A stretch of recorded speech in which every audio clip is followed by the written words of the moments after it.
All right, everybody. Thank you for joining us. My name is Lejon Woods. I am a 2017 alumni of the Salute Your Shorts Film Festival with the film Safety Net. And I was asked to come back and do a question and answer session with those who have films in this year's film festival. And I am honored to be joined by Avi Kaye and Daniel Rashid for their film Running Out. Guys, listen, first and foremost, thank you so much for taking this time. Truly, truly appreciate it. Your film was dope. I really, really enjoyed it. And it hit me in my feels. Good. Thank you. That's the intention. Yeah, had some salty discharge going on with the eyeball. So, Perfect. Good. So, yeah, so if anything, I guess we can just go ahead and get right into it. And again, please feel free to speak freely and speak as long as you want to about anything that I ask.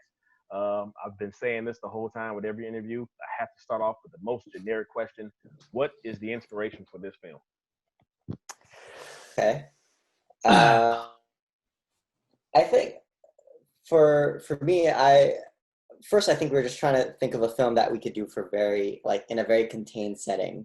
Just low budget, manageable. But for me, this film is kind of about, there was a time over a winter break where I went home with my family and I spent the whole time working. And at some point I became aware of I need to appreciate the time I have with them because it's not going to be forever. So I think this film is kind of about taking a second to be grateful for your parents and the Definitely. ones who are special to you in your life. Definitely. Yeah. And, that we were, I think it started, I'm trying to think of, we were brainstorming, because we've done a lot of shorts and sketches together. Avi and I, we collaborate all the time. And most of our stuff, because we're, on a no budget kind of a thing, we're always like, okay, what's the simplest idea we can do? And we've done one short before this that was contained almost entirely in an apartment.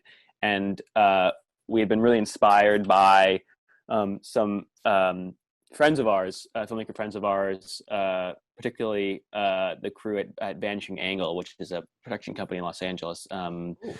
Jim Cummings has a short called Thunder Road, and it was all in one take. And they have a longer project called Minutes where they had 6 oneers, and we were like, let's challenge ourselves. It started out as really just kind of like an experiment to be like, let's challenge ourselves to write something that can be done in one take. We wanted to not just shoot it for one take just for the sake of doing it, but to try to write a story that would justify shooting it in one take. Yeah. And so as we were brainstorming ideas for that, we started to talk about these kind of moments like Avi just shared, and I have, same kinds of things as those moments where you're spending time with people who you really care about, but you're actually not present with them. You're just, Right. You're in the middle of doing whatever you're doing, Right. work, bullshit, whatever it might be. And it's rarely that in those moments you actually take a second to hold on, this doesn't really matter. This matters. It's usually only afterwards where you're like, oh man, well, I wasted that time. So in talking through those experiences that we both had shared and thinking about what kind of a story would justify a single take that would just take us from beginning to end, it really makes you feel the sense of time. This kind of came up, and then we brainstormed and wrote it together. Mm-hmm. Wow. So wait a minute. So this wasn't even a part of one of my questions. So that actually was one single take straight on through? With an asterisk. Yeah, with an asterisk. So we shot it in one all the way through. Yeah. Okay. I think what, 9 or 10 I think takes? we got 9 takes from start to finish. Get out of here. We got 9 takes. I think about 4 of them were botched with technical issues. Wow. But we shot it from start to finish. In post, we kind of discovered areas where we could hide cuts, and I'm very honestly proud of where the cuts are hidden. We have a few hidden cuts in the film. They're not where you think they would be. Really? And we kind of, I said, really? Yeah. I'm just going. Yeah, I'm impressed. Yeah. So we discovered that later, but we wanted to be able to shoot it, and if we needed to, just play the whole thing in one true take. But we found ways in post to mix a few performances into one take. Okay, so now you're forcing me to go back, and I was gonna see it again anyway. Now I gotta find that hidden take. There's I dare definitely you, I one. dare There's you. definitely one hidden cut that you will not find because I can't even find it anymore. Oh, I'm challenged. It's that. Yeah. You're challenging me too. Oh, this is beautiful. Okay, we gotta make that happen. Okay. You kind of tapped into my next question, but I guess overall time wise, how long did it take to make? It was too short of this really was an experiment, and we learned to give ourselves way more time than we did the next time we do something like this. I think we only had like a 6 or an 8 hour shoot day. I think it was It was even less. I feel like we started. I feel like we started at like even rehearse 10 and wrapped at 2. Yeah. Yeah. It was like like I think. Or we were supposed to wrap at 2. We ended up going to like 3 or something. One of our actors had an obligation that afternoon, and we really wanted them to be a part of it. And so we were like, we'll make it work. And so we got there really early in the morning to kind of set up and think about, how we should. And then we called our actors at the time that we thought would give us enough time. Yeah. If we were to do it again, the next time I do something like this, I will obviously schedule a full day. And we learned, I think, to like, because basically what this is, if you're doing a oneer, is you're rehearsing like a 1-act play that you're filming, and so ideally next time we do something like this, we would do like the first half of the day, we wouldn't even shoot anything. We just rehearse and get everything to a point where everyone feels comfortable, and maybe shoot one rehearsal take, and then break for lunch, watch the take, make sure that look at things that might want to adjust, and then in the afternoon just roll takes. But we basically, the first like 4 or 5 takes, as Avi said, were like rehearsals both for performance logistics and also camera stuff, because he was also pulling focus by himself over there. So we made it work. Shoestring to the max. One of the unexpected challenges was the phone calls. So what we wanted to do was like, we wanted the phone calls to be practical. Like we didn't have an AD reading lines with Daniel. He was on the phone with the other actors who were in another room in the building, on the phone with him, actually listening into him playing the scene and actually talking to him on the phone. So we recorded their audio. So all of the phone call audio, all of that was live on the day. But the problem was we didn't have great reception. Yeah, it was in an apartment building. The first 3 or 4 takes.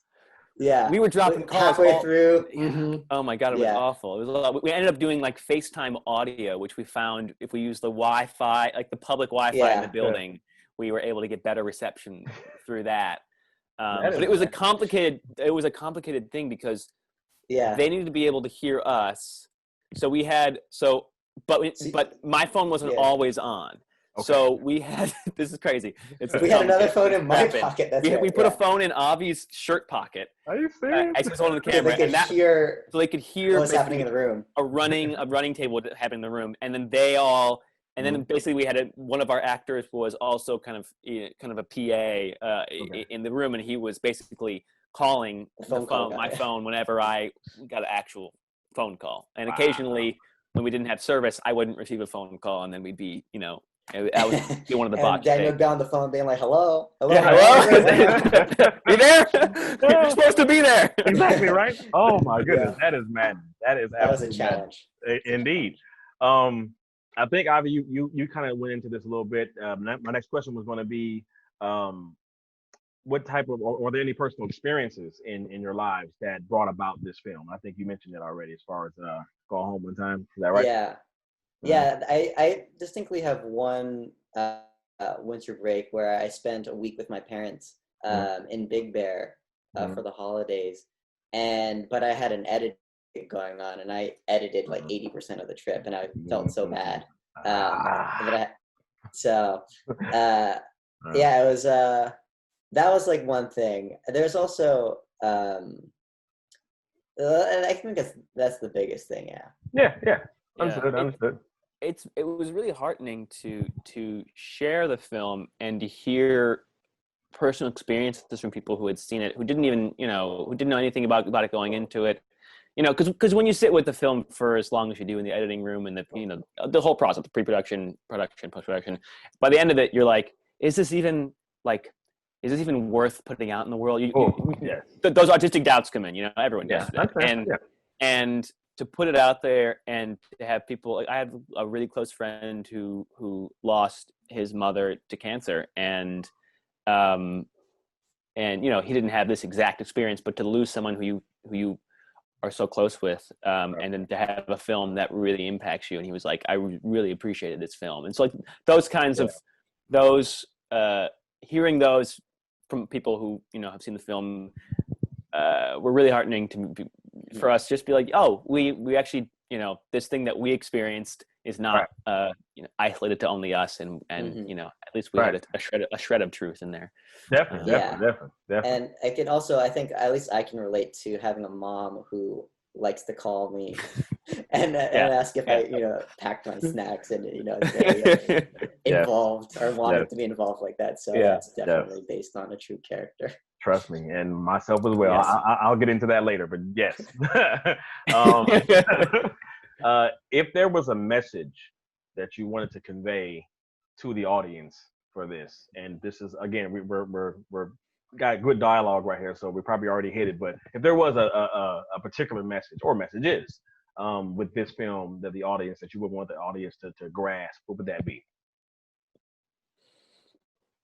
Well, I think it's definitely on the subject of gratitude and appreciating the people who are important in your life, and letting them know that, because you never know when's the last time you're going to see them. Exactly. Time is limited, especially with like parents as they get older. You become more acutely aware of that. So I think that's, for me, gratitude and appreciation for the truly important things in life. Right. Mm-hmm. Right. Yeah. The work laptop, that doesn't really matter. You know, it's like This is true. This is so true. Yeah. I can't agree. Couldn't agree more. Yeah. The lead showed a great range of emotions in such a short period of time. And how important was it for you guys to be able to have that type of range for this type of film? Thank you. Yeah. I don't know. It's necessary. It's absolutely necessary. I'll talk for Daniel. Like Daniel, like it was a struggle. Like, you know, those are long takes, and there's so much going on, and he had to be so meticulous with the marks too. We were dancing around each other in that space. There was not a lot of space, and all the movement had to be, like, he had to be precise with his movement. So that, on top of telling the whole story on him, we never leave him. We never have anyone to cut away to. So it was absolutely essential that he was able to do that while maintaining just like being in the right place at the exact right, and making that dance work. So that's definitely necessary. Thank you. Yeah, I think what I learned from it was, you know, when you're writing and producing and also acting in something, it can be difficult to let go of the writer producer brain and just like, you know, just give into the story. And it can be even more difficult when you also have all these technical things that you're trying to juggle, you know, and like the phone calls, the movement, you know, having like, you know, botched takes or so like I feel like the first like 7 takes that we did, I was very like present with the technicalities of it, and it was just in the repetition and in the trusting of everybody around me. Like we had just like an amazing group of actors and people who were just collaborators who were like just down for the cause. And I just, you know, I trust Avi always. And it was having that crew around you, people who you trust, I learned was so essential to then just let go of like any kind of technical stuff and like just trust it's going to work. Right. And then we just, you know, let me just dive into the story here and just experience that. And I'm glad that we got what we did, you know, towards the end of the day, because I feel like that those were, you know, true experiences for me, as opposed to the first half of the day where I was, you know, really kind of, you know, producing it instead of just acting. Right. Yeah. Well, one thing for certain, did a fantastic job on that. Just and like I said, in that short amount of time to be here, and then to have that oh shit moment essentially, and then to just really come down and open yourself up as much as you possibly could, given the situation, because you don't want to alarm the lady. You know what I mean? That was really good, really good.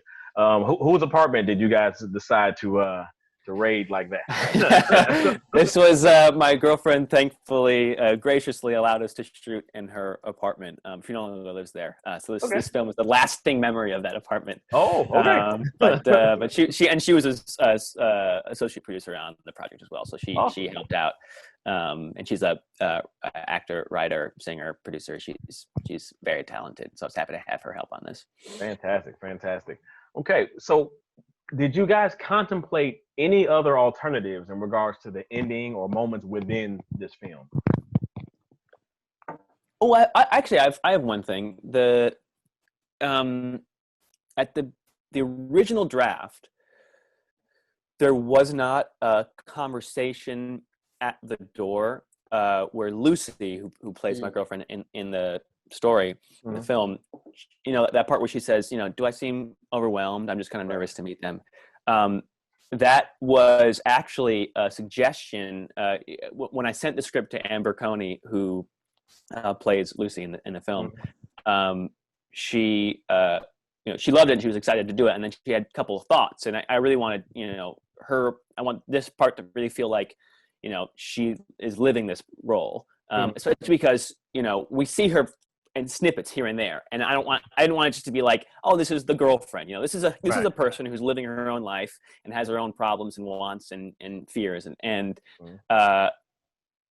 she was like, there could be a moment here at the end where I voice what you've been experiencing this whole time, this feeling of overwhelm, and I was like, thank you. That's because the ending, we in the drafts we had before that, it was like, okay, this is kind of a sweet ending. It'll be poignant. His mom was alive. And then they can move on. But this is like a true moment of connection, which is like what we were talking about earlier. Like the message is gratitude and appreciation for things that are really truly important.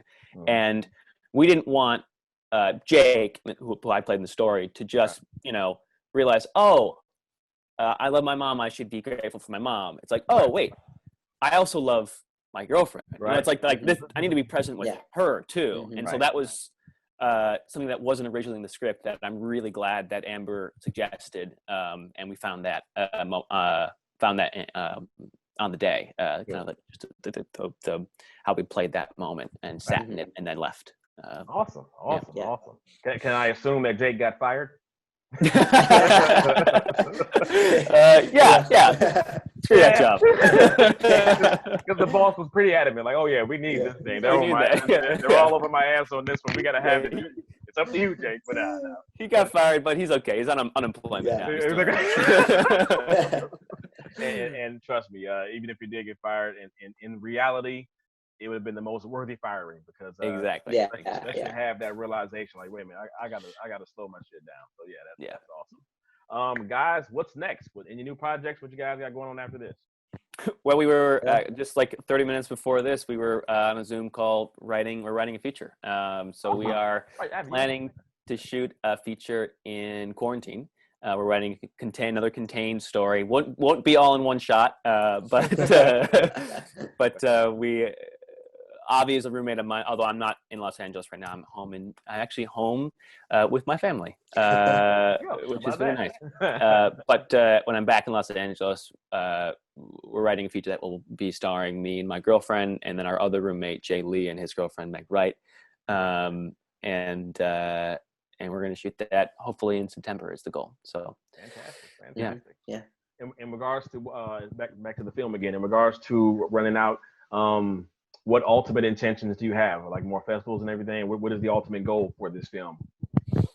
Yeah, I think just as wide a reach as we can get. The whole festival circuit is kind of screwy right now. But we're really grateful for Salute Your Shorts to program us and to have a drive-in night. That's so cool. And to have this platform as a place where people can, people who haven't seen the film to discover it. And I hope that you, viewer, enjoyed it.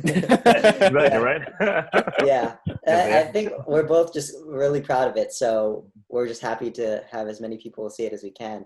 And just to get eyes on it. Yes, and you definitely should be proud of it. It's fantastic work, and I said I was going to hit a point on that. We most likely, and hopefully, we all have that kind of mother, and God knows I have that. It's to the point where it pisses me off sometimes, but it's so funny that I'm not going to make this about me, but after seeing that, and she was calling me, and I was Jake beforehand. Ma, I gotta go. And then I saw that. I'm like, oh, I've been a piece of shit. You know, I got to do better. And I sat there and just had a longer conversation because if you guys, the goal was to have that moment for the viewer of, whoa, let me slow down, let me appreciate more, let me put more value into what's really important. Job fires me, they rehire somebody in 9 minutes. I die, they'll rehire somebody in 9 minutes. That's just the world. I've seen it with my own eyes. And this film brought me back to a location that I think that I personally was slipping away from. Therefore, I'm grateful for being able to watch this. Like I said, they only gave me 5 films to watch, and I couldn't be more grateful that this was one of them, because for me personally, it took me to a place that I think I really needed to return to. So you guys did a great job for me. And I know it mostly likely applies to a lot of these viewers who have checked out the film. So great work, guys. Great Thank work. Thank you. That really means a lot.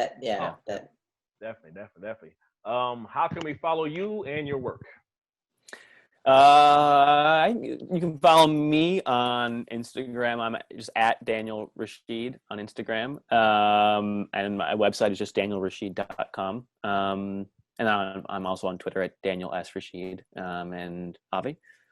Yeah, I'm on Instagram at Avi_K, Kaye. And I think we have to shout out Giggle Break. YouTube. Oh yeah, we have a YouTube channel together called Giggle Break. Sketch comedy. It's not quite as you're probably not going to tear jerk you, Right. but maybe we'll get some chuckles out of it. Maybe what you need after crying. So that's on YouTube. Yeah, just look up Giggle Break, and then I have www.avk.com if you want to see more things I've shot, a lot of which stars Daniel. So that's where you can find us. Fantastic. Gentlemen, Avi, Daniel, you guys did a great job with the film, great job with this interview, great job of putting yourselves out there. And I highly encourage you to keep working hard and making things happen and never, ever giving up in this business, okay? Thank you so much. Thank you so much. And thank you, everybody, for pleasure watching. Talking to you. Yeah. Definitely. They're going to enjoy it. If they don't enjoy it, we're going to make them enjoy it. All right, we're going to sign off now then. Take care, guys. All right, take care.